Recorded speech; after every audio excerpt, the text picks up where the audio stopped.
Okay, so have you ever like really wanted something?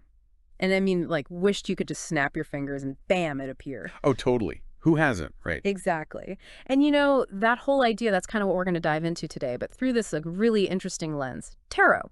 Specifically, the magician card. Don't worry, this isn't about getting your fortune told. Yeah, we're not about predicting the lottery numbers here, though wouldn't that be nice? Uh-huh, right. But no, this is about tapping into something way deeper. We're using the magician as this guide to understand, like, our own WN power to make stuff happen. Yeah. So think of it this way. We've got our source material, the magician card, and our mission. To unpack how it's not some mystical mumbo jumbo, but actually a blueprint for anyone to become, well, a bit of a magician in their own life. And it's all about manifestation, which can be kind of a loaded word these days. But really, it's about understanding how our energy, our focus, creates our reality. Right, exactly. So before we get all law of attraction on everyone, let's break down the card itself. What does the magician actually look like? Paint us a picture. Okay, so picture this. You've got this figure, standing strong, confident, behind a table.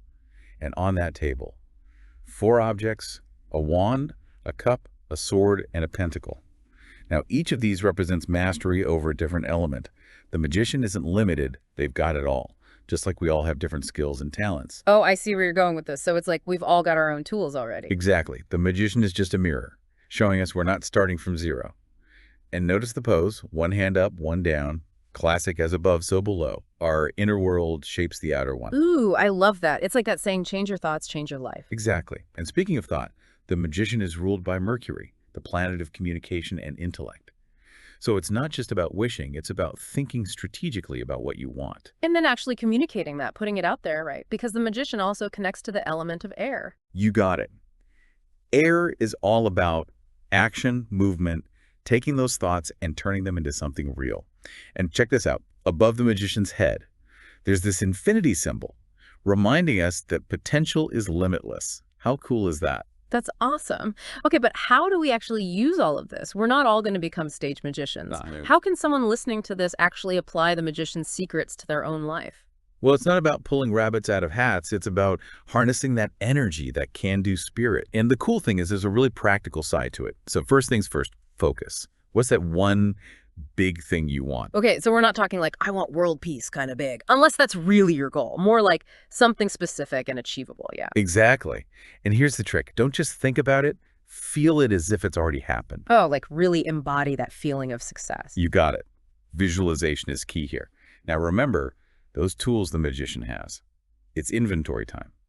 What are your resources, skills, connections, even just information you have access to? We often overlook what we're good at or who we know.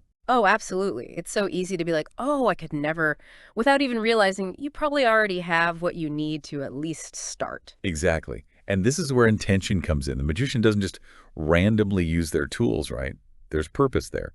So ask yourself, are these goals really yours? Or are they influenced by what others expect? Got to be honest with ourselves there. Oof, yeah. That's huge. It's so easy to get caught up in what we think we should want, not what we actually desire.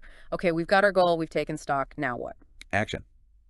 The magician is all about taking that first step, even if it's small. What's one tiny thing you can do today that moves you towards that big goal? It's like building momentum, right? Even if it seems insignificant, that action, it reinforces the intention. Love it. Boom. And the more you do that, the more you embody that magician energy because it's within you. We all have it. This is so cool. It's like, yeah, we may not literally conjure stuff from thin air, but understanding this card, it's like having this secret weapon for achieving, well, anything, really. And remember, it's not just about material stuff. This energy works for personal growth too. Want to be kinder, more patient. Apply these same steps. The magician doesn't discriminate. It's all about conscious creation. That is some powerful stuff right there. So there you have it, folks. Go forth, embrace your inner magician, and see what magic you can create.